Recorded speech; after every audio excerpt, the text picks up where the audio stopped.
va a ser bastante intensa también, Patricia. Así es, no nos dejan las noticias, nos persiguen las noticias así, sonoras, importantes, ¿no?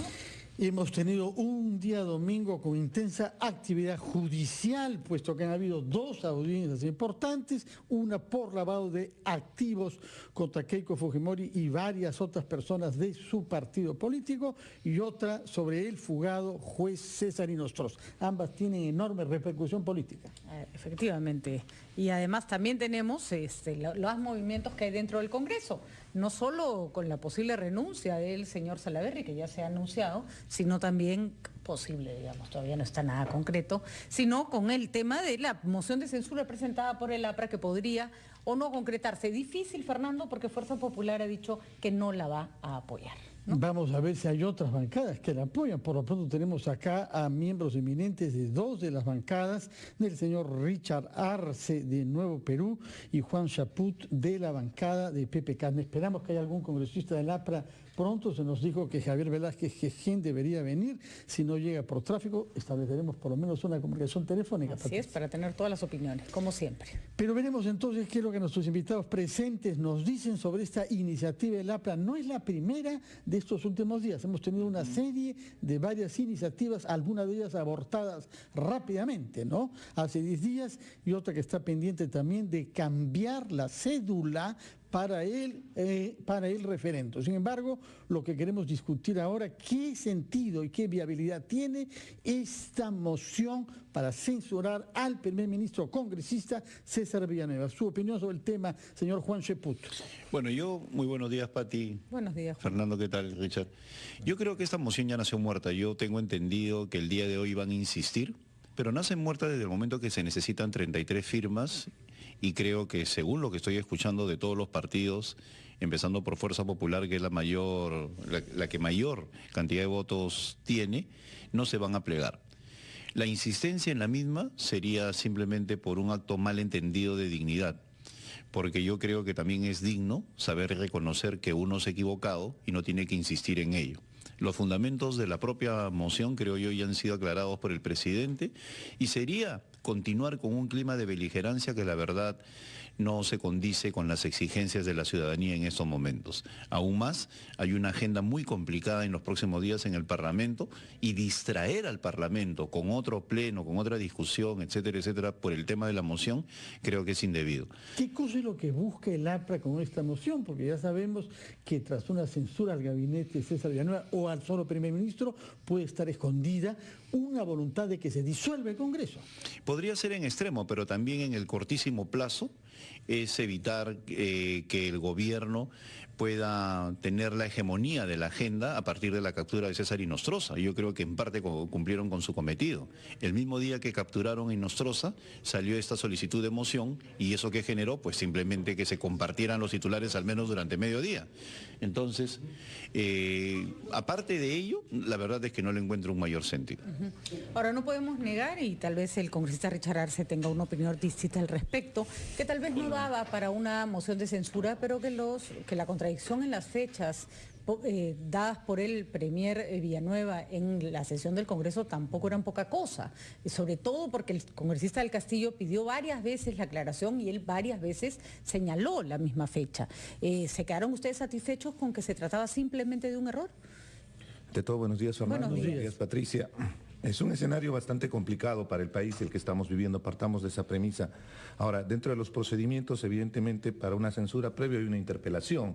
En democracia creo que es lo más objetivo, porque primero preguntábamos ante las contradicciones que pudo haber tenido el premier, pero entiendo bien que después él enmendó la plana, inclusive hasta con un comunicado de prensa, y en esta circunstancia para nosotros no tiene mayor relevancia, más aún, y se lo digo con todo respeto, acaba de llegar el congresista Velázquez Quesquén, ellos han estado en una posición de idas y contramarchas, inclusive algunas cuestiones de contrasentido, pretendieron tumbarse el referéndum presentando un proyecto de ley, y se dieron cuenta que eso no cabía, no calzaba, en un escenario y una circunstancia donde ya el país está en esa necesidad de participar activamente en una consulta ciudadana, y de la misma manera el hecho de querer cambiar el orden de las preguntas, para nuestra posición nos parece contraproducente, nos parece inclusive inverosímil por la situación que estamos viviendo hoy. Es importante que el referéndum se encamine, más allá de todo el escándalo de corrupción.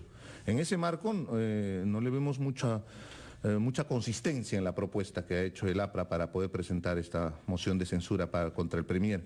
Evidentemente, hay que investigar. Acá hay 3 responsables concretos para nosotros. Uno de ellos es el Congreso de la República.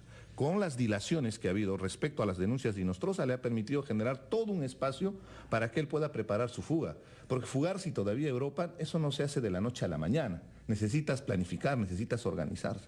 Y lamentablemente, con la fuerza mayoritaria en el Congreso de la República, lo que ha hecho desde la Subcomisión de Acusaciones Constitucionales, pasando por la Comisión Permanente, era prácticamente blindar a Inostroza Pariachi, cuando en el antejuicio político y el juicio político se ha seguido los debidos procesos y el informe Pacori es impecable en las informaciones. Hay 14 hechos que demuestran, y más allá de esos hechos, porque basta que tengas indicio razonable, están los audios. Para cualquier ciudadano de a pie es evidente que era necesario hacerle la investigación. ¿Usted cree que la demora, algunos sospechan que el no querer incluir el tema de organización criminal, que retrasó la aprobación del informe y que lo acercó al fin de semana en el que escapa Inostroza, fue todo adrede o eso ya son demasiadas teorías de la conspiración?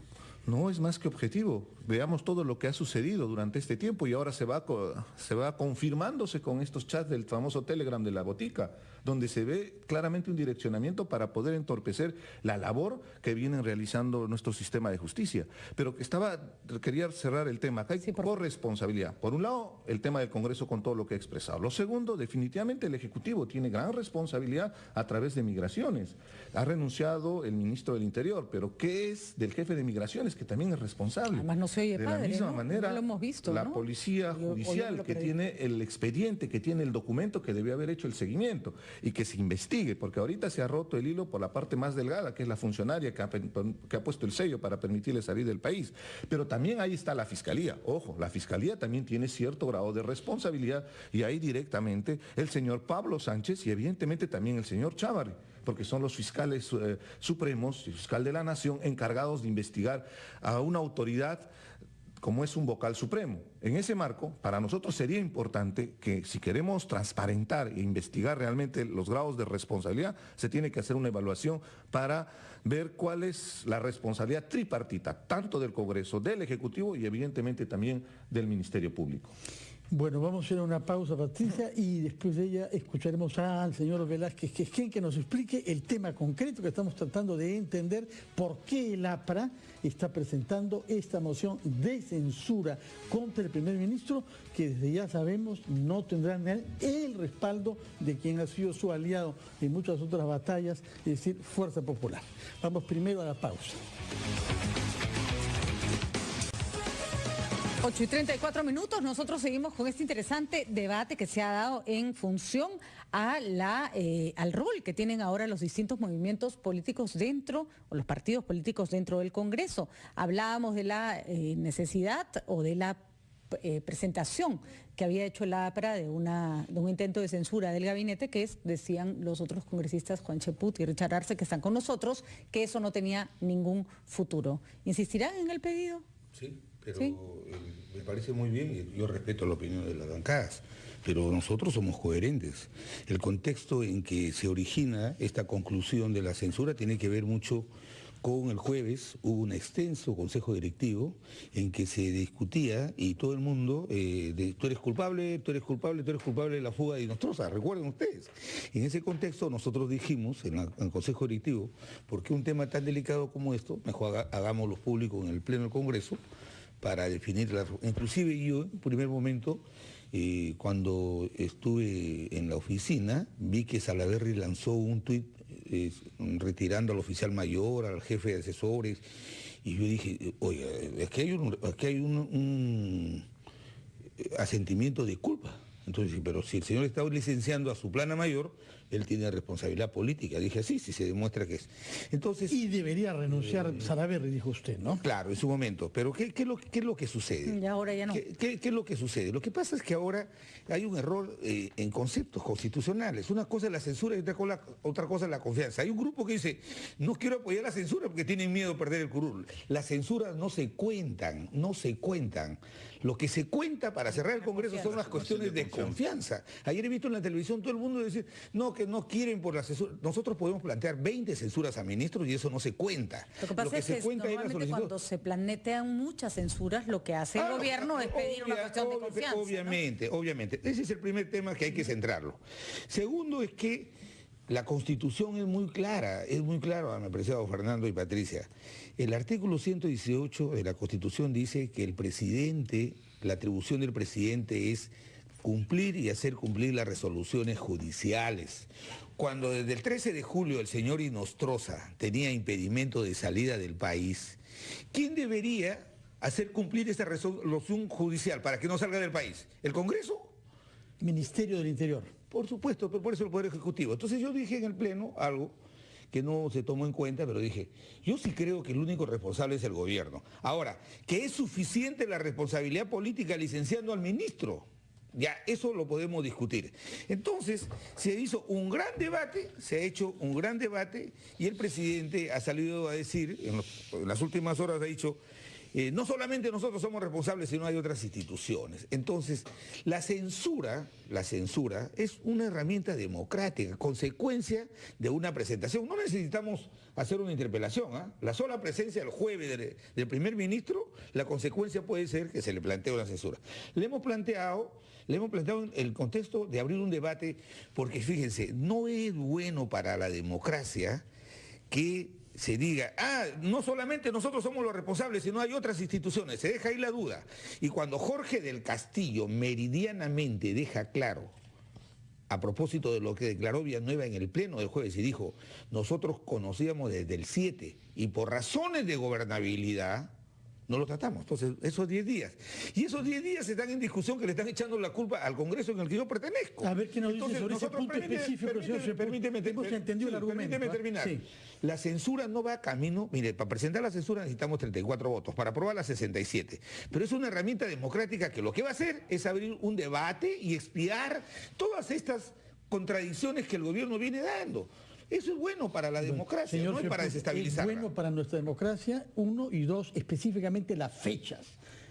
Él ha recordado que el premier habló del 7 de octubre y luego se rectificó y resultó ser el 17, pero hay el temor, me parece que es lo que piensa el señor Velázquez, de que se haya guardado silencio durante 10 días sabiéndose que Nostroza se había fugado.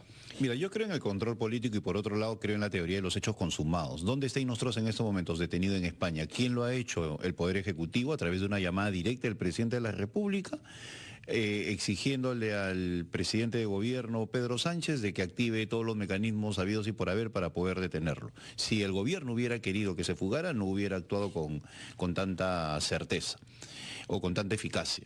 Por otro lado, yo sí considero que en el caso del premier César Villanueva ha habido un lapsus. El motivo fundamental está en la información que él ha tenido que acopiar a las 11 de la mañana para presentarse a la 1 de la tarde en el Pleno, y obviamente ahí ha podido haber una desinformación, la cual él ha querido justificar, ¿no?, con una serie de argumentos que lamentablemente han sido confusos. Pero luego el presidente de la República zanja el debate desde el momento que el mismo presidente interviene y dice, esto ya no es así. Es una cuestión que no es 7 sino 17 y a partir de ahí yo creo que debemos mirar hacia adelante. Insistir en una moción cuando ya el presidente ha intervenido, a mí en lo personal me parece ocioso. Creo en el control político y creo que las iniciativas de censura se tienen que dar, más aún cuando hay asuntos de Estado que están pendientes de aclarar y de gobierno. Pero llegar a este extremo que por la presentación del premier que ya ha sido zanjada por el mismo presidente me parece innecesario. Yo creo más bien, discúlpame Fernando, de que hay otros elementos que son claves y que deberían llevar a nuestra preocupación. Acá estamos hablando del sistema de justicia como tal y lo que implica la fuga del señor Inostroza. Y nos estamos olvidando de cuestiones como la del fiscal Chávarri, que tiene 3 acusaciones constitucionales que no están siendo tramitadas en la subcomisión de acusaciones constitucionales y ya hemos visto por qué. Porque en el chat La Botica se dice no las traten. Se sepárenlas, aguántenlas, no lo pongan en agenda. Entonces, eso sí me parece a mí gravísimo, más importante que la propia moción de censura. Sobre ese punto, señor Velázquez, pero antes quisiera saber si las izquierdas que usted representa, por lo menos de Nuevo Perú, firmarían esa moción de censura presentada por el APRA. Por lo expresado, en realidad no tendría mayor sentido apoyar la propuesta, porque evidentemente soy muy reiterativo en esto, pero es importante resaltar que el APRA ha estado presentando propuestas que tienen contrasentido a la propia realidad con el tema del referéndum. Para nosotros es importante que las posiciones sean claras y en eso también quiero ser muy explícito. Durante toda esta investigación que hemos hecho a Inostroza y a todos estos grupos de los consejeros del Consejo Nacional de la Magistratura, a Chávarri mismo inclusive, el APRA ha estado sustentando la parte legal. Al final votaba con nosotros, pero le daba suficiente argumento al fujimorismo para que siga generando esta dilación que al final ha permitido que Inostroza se fugue. Para nosotros es objetivo. Y ahora, después de ver inclusive que en la Comisión de Defensa el congresista del Castillo se prestó para poder cuestionar al fiscal Domingo Pérez, donde el fujimorismo arremetió prácticamente con posiciones macartistas, una especie de cacería de brujas por haber las expresiones que había dicho, erradas, por cierto, pero que se solucionaban con un simple documento, una aclaración y no llegar a ese extremo. Después de ver el chat, nuevamente se confirman muchos hechos que realmente lo que buscaba Fuerza Popular era descalificar al fiscal Domingo Pérez en un trabajo transparente que él viene desarrollando, donde ya hay hasta colaboradores eficaces, hay información de transferencias bancarias. El círculo se va cerrando y lo que tenemos que hacer las fuerzas políticas es ser objetivos y ayudar en esta lucha contra la corrupción. El problema buscar es... cualquier pretexto, más aún si es legal, es darle argumentos para que sigan generando dilaciones que al final genera un ambiente de impunidad que a la gente le causa profunda indignación en el país. Decía el otro día, comentaba el doctor Jorge del Castillo, que se había chavarrizado demasiado la discusión. Sin embargo, ayer la señora Keiko Fujimori decía que eso era un chat interno. Quería preguntar al congresista Velázquez Quesquén, porque ha habido cierta afinidad en algunos aspectos entre el fujimorismo y el APRA, si cree que eso es simplemente una conversación o estamos hablando más bien de un poder del Estado que tiene que fiscalizar a otro, porque son los congresistas los que levantan, los que hacen las acusaciones constitucionales, que está actuando como chaleco del señor Chávarri. ¿Esa es la función que le toca al Congreso? Mire, y yo de verdad que, bien lo ha dicho Pati, nosotros en algunas cosas votamos con el fujimorismo. Mire, la mejor muestra que actuamos con absoluta independencia es que nosotros hemos presentado la censura y ellos han dicho que por unanimidad no la apoyan. Ahora, acá lo que pasa es lo siguiente, y esto es muy perverso. Estos procedimientos, el congresista Richard se lo dice peyorativamente, son absolutamente legales, son cuasi jurisdiccionales. Entonces aquí tú no puedes actuar con el sentido de oportunidad, aplicar el derecho penal del enemigo y como este es mi enemigo lo cuelgo, como no es mi enemigo no lo cuelgo. Entonces aquí lo que pasa, lo que sucede es que son coordinaciones de la propia bancada. Creo que nosotros también tenemos un grupo en el chat donde coordinamos los 5 parlamentarios, pero quiero referirme a algo. Me alegro que un congresista de izquierda diga que yo he actuado desde el punto de vista legal. Yo soy abogado, yo no podría lo blanco decir que es negro porque tengo alumnos en la universidad. Entonces, yo he tenido una posición, en el caso de Inostroza, he tenido una posición que le hemos mantenido tanto en la subcomisión como en la comisión permanente, que en algunos casos hemos coincidido, bien, en otros no. Y vamos a mantener nuestra línea de independencia porque aunque seamos 5 en la bancada, nosotros no estamos asustados porque al fin de mes no va a llegar la remuneración porque cerraron el Congreso. Además, fíjese, ayer he visto una discusión, todo el mundo dice, ¿tienen miedo porque van a cerrar el Congreso? No, la censura no es igual que la confianza. Entonces el presidente... No es igual, pero puede, pues... No, pues, está bien. Pero ojo, te digo una cosa, Fernando.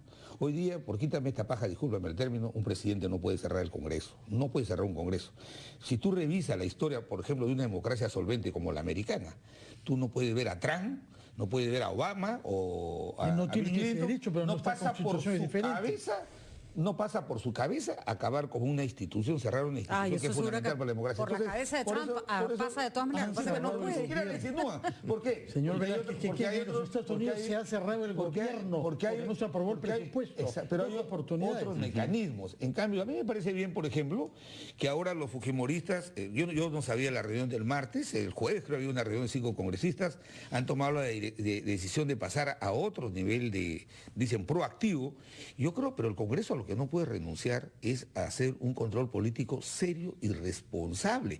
Y en esa línea nosotros hemos inscrito el tema de la censura. Si esto no tiene votos, la aceptaremos democráticamente, pero dejaremos ahí nuestro punto de vista porque es la consecuencia lógica de desatinos que ha tenido el gobierno y que ha permitido que el señor Ventura se vaya. Que vamos a una pausa y cuando regresemos yo quisiera que nos digan qué está pasando con el fujimorismo, puesto que ni siquiera ya respaldan iniciativas de su único aliado permanente que es el APRA en el Congreso.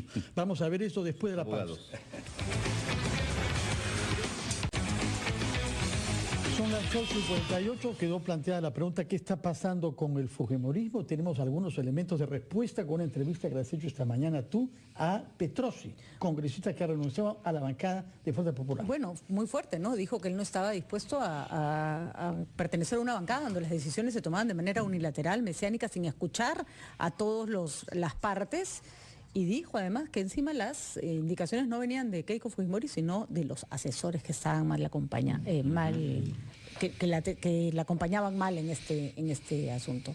Pero creo que tenemos comunicación con el... Y descalifica también al Congreso de la República. Regresemos a nuestro tema político de fondo. Patricia nos estaba contando cómo entrevistó junto a Ricardo Gómez Palma esta mañana a Francisco Petrosi, el último renunciante de la bancada de Fuerza Popular. Así es. Y bueno, la pregunta para ustedes es cómo se recompone el Congreso en claramente una situación en la que la fuerza mayoritaria no las tiene todos consigo, va bastante resquebrajada. ¿Habrá algún tipo de recomposición? No me refiero a nivel mesa directiva, pero fuerzas y pesos y contrapesos, digamos. Juan. Sí. Yo sí creo que en los próximos días, inmediatamente después del referéndum, puede empezar una diáspora en el fujimorismo, ¿no? Pueden empezar a partirse, como decía hace poco, por esporas, porque hay mucho descontento, sobre todo porque priman las decisiones que vienen de los asesores, y desde ese punto de vista eso está en el ADN del fujimorismo, la dependencia de los asesores. Increíble, nunca han podido emanciparse. Se repite el mismo error, claro, ¿no? O sea, ellos no se dan cuenta que el asesor es una persona marginal que puede sugerir pero no ordenar, y hemos visto en el chat cómo ordena. Y el problema de fondo en el fujimorismo, a pesar de que va a cumplir 30 años, es que no entiende la importancia de los cuadros políticos. Convocar a una serie de personas que no tienen mayor conocimiento de lo político ha generado que ellos puedan haber llegado a tener 73 votos, pero cero opinión. Y eso es grave en materia política. No hay una amalgama ideológica ni cosa por el estilo. Nosotros vamos a estar evidenciando el fujimorismo de manera frontal. No vamos a permitir que sigan utilizando el Congreso de la República como un instrumento de persecución política, como es el caso particular a los fiscales. El chat nos confirma lo que había mencionado hace un momento respecto a que inclusive en la Comisión de Defensa se ha pretendido descalificar al fiscal Domingo Pérez. Es importante la independencia que tiene que haber entre los poderes del Estado. Y el chat no solamente son faltas éticas, acá hay transgresión directa a la Constitución dentro de la función. Solo para terminar, si me permite. A esto amerita hacer acusaciones constitucionales a los congresistas involucrados en el chat, porque están en una intromisión abierta en la función jurisdiccional que tienen estas instituciones del Poder de Justicia y el Ministerio Público. En ese marco estamos evaluando y estamos viendo cuáles son las implicancias, porque esto no puede quedar así. No es simplemente un chat, ¿no? ¿Perdón? No es simplemente un intercambio de No, de ninguna manera, como lo ha pretendido descalificar en un momento Keiko Fujimori y algunos congresistas. Acá hay cuestiones graves, se repite el tema de los vladivideos, ahora con un chat moderno de Telegram. Muchas gracias, señor Arce. Palabras finales y concisas de Javier Yo creo Velázquez. que antes del referéndum era una estampida en el fujimorismo. Y segundo, creo que el lado positivo, lo más importante es que va a hacerlo ver ellos que querían aplicar una democracia numérica. La democracia es valorativa. La nueva correlación de fuerzas va a permitir que podamos organizar una agenda legislativa, que nadie tenga la mayoría absoluta para imponer las cosas, sino que se prioricen los temas. Y todo esto con un primer ministro censurado. Eso es lo que usted quiere. Mire, por lo menos la iniciativa. Y a eso nunca vamos a renunciar. Hoy, mañana o nunca, cuando tengamos la convicción que lo hacemos por el bien del país. Asustado lo quieren. Muchas gracias, congresistas, que tengan una buena semana parlamentaria. Hay cosas importantes. Estamos viendo que el presidente observa la ley llamada Fujimori y el Tribunal Constitucional publica hoy los fundamentos del voto que anuló la ley Mulder que usted respaldó, señor Velázquez.